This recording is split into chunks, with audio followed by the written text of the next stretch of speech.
Kaya Abso, hindi, sarap to. Oo, may pasalmon. Ayun, mausok pa yan. Ayan pala yung umuusok. Hindi, kain ka na naman yan. Hindi mainit yan, tapos okay lang yan. Wow. Perfect. Uy. Sunog. Susunog daw yung ilalim, sabi ni Dador. Uy. Pero nasunog talaga. Okay. Mahal yan, 2,000 yan, Day. Ano bang 2,000 yan? Grabe, umuusok oh. Ano bang 2,000 yan? Grabe. Ha? Smoke na smoke sa lungin. Ang lasa nito? Hindi ko paano natitikman eh.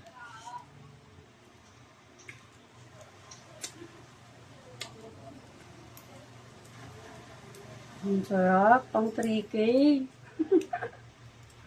Akan lang to? Sige lang talaga yan. Ang sarap. Ah, Meron na naman siya na-discover. Ang anghang. Ang sarap. may sriracha yan, tapos Japanese mayo, Day. Ang sarap nga.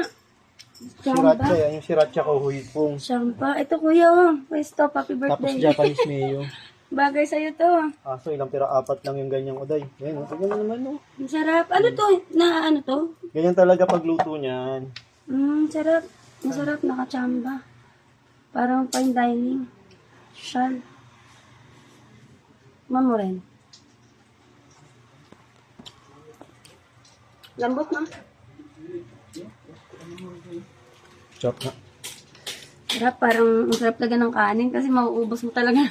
Mauubos mo Hindi. talaga siya. Alam mo ba, nandun yung anghang niya sa dulo. Sa dulo. Manamis-namis siya muna. Ganun.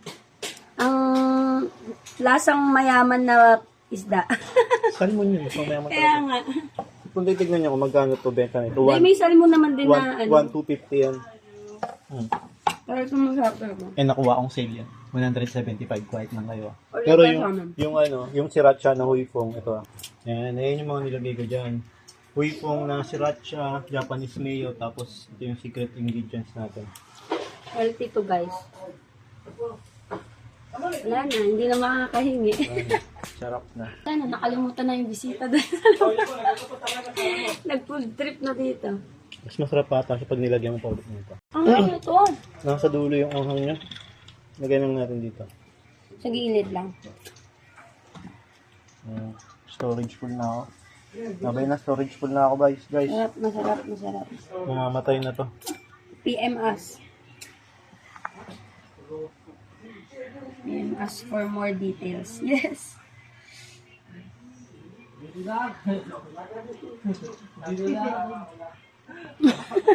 May 3 pa dyan. May 3 pa dun. Nasaan na?